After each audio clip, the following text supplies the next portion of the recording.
Distance ఉంటుంది friends.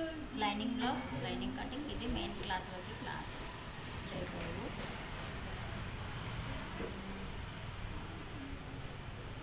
చేయకూడదు వేసుకుంటే దాని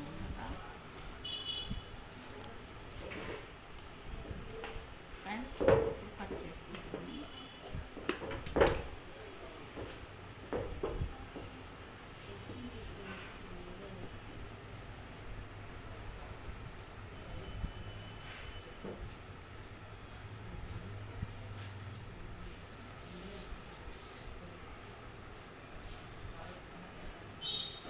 ఫ్రెండ్స్ ఇది వచ్చేసి జాకెట్ పొడవు అనమాట. వీటి పట్టినట్టు క్లాత్ కొంచెం క్లాత్ సరిగ్గా లేదని ఎక్కువ పెట్టాను. ఇది వీపు పొడవు, నెక్ పొడవు, షోల్డర్, సంక భాగం అన్నమాట. ఫోటోలోకి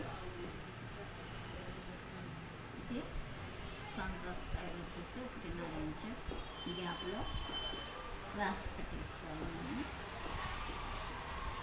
ఎవరైనా మా వీడియో కొత్తగా చూసిన వాళ్ళు మనీ టైలరింగ్ వాళ్ళు అని మా పేరును సబ్స్క్రైబ్ చేసుకుంటే అన్ని వీడియోస్ వస్తాయన్నమాట. 4,000 పైన ఉన్నాయి మా వీడియోస్. చూసి 0 సైజ్ నుంచి బిగ్ సైజ్ వరకు ఉంటాయి. చూసి ఎవరైనా నేర్చుకోవాలనుకున్న వాళ్ళు, ఆసక్తి ఉన్న వాళ్ళు నేర్చుకోవచ్చు ఫ్రెండ్స్. ఒక 4-5 రోజుల నుంచి యూట్యూబ్ కొంచెం సరిగ్గా రాలేదన్నమాట. కొన్ని వీడియోస్ చేయలేదు, కుట్టి పెట్టడం వరకే జరిగింది. అందుకు క్షమించాలి. ఓకేనా? ఇబ్బంది కలిగించింది. ఇది వచ్చేసి ఫ్రంట్ భాగము. ఇది సేపట్టి కోసం ఒక 2.5 ఇంచు ఫోల్డింగ్ చేసి పెట్టేస్తాం అన్నమాట. ఎందుకంటే సేపట్టి ఒక పైకి తీసేసుకోవాలి. తర్వాత మనం సేపట్టి కుట్టినప్పుడు అది సరిపోయేలాగా చూసుకోవాలన్నమాట. బాగాన 2.5 ఇంచు ఖచ్చితంగా వస్తుంది. కాబట్టి నేను 2.5 ఇంచు పైకి మట్ట ఫోల్డింగ్ పెట్టేసాను అన్నమాట. వచ్చేసి ఇప్పుడు కట్ చేసుకుందాం. ఇది సంక భాగం అన్నమాట.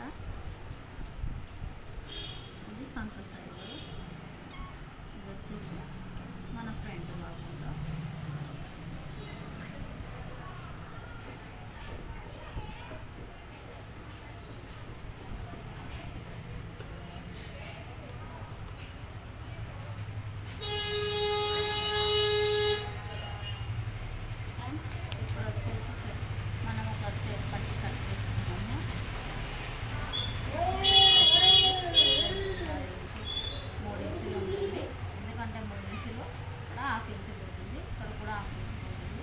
తర్వాత 2.5 ఇంచు వచ్చేస్తుంది. అందుకే నేను 3.5 ఇంచు పట్టేస్తున్నాను. ఇప్పుడు వచ్చేసి ఇది ఉక్సులు కాజాలకు అనమాట. ఉక్సులు కాజాల పట్టీలు కొంచెం మందంగా పెట్టుకుంటే బాగుంటాయి. కొంచెం చెస్ట్ ఎక్కువ అలా ఉన్న వాళ్ళకి ఇబ్బంది లేకుండా ఉంటుంది. ఇట్లా లేదంటే పిక్క రావడం, ముందుకు రావడం అలా జరుగుతుంది అనమాట.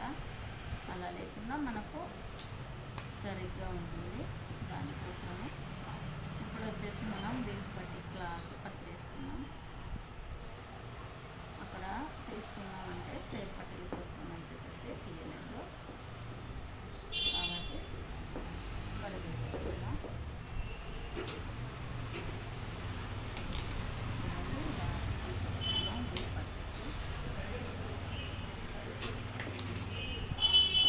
ఫ్రెండ్స్, ఈ వీడియో నచ్చినట్లయితే లైక్ చేయండి, షేర్ చేయండి, సబ్స్క్రైబ్ చేయండి, బెల్ సింబల్ నొక్కండి. ఏమైనా అంటే కామెంట్ రూపంలో తెలియదు.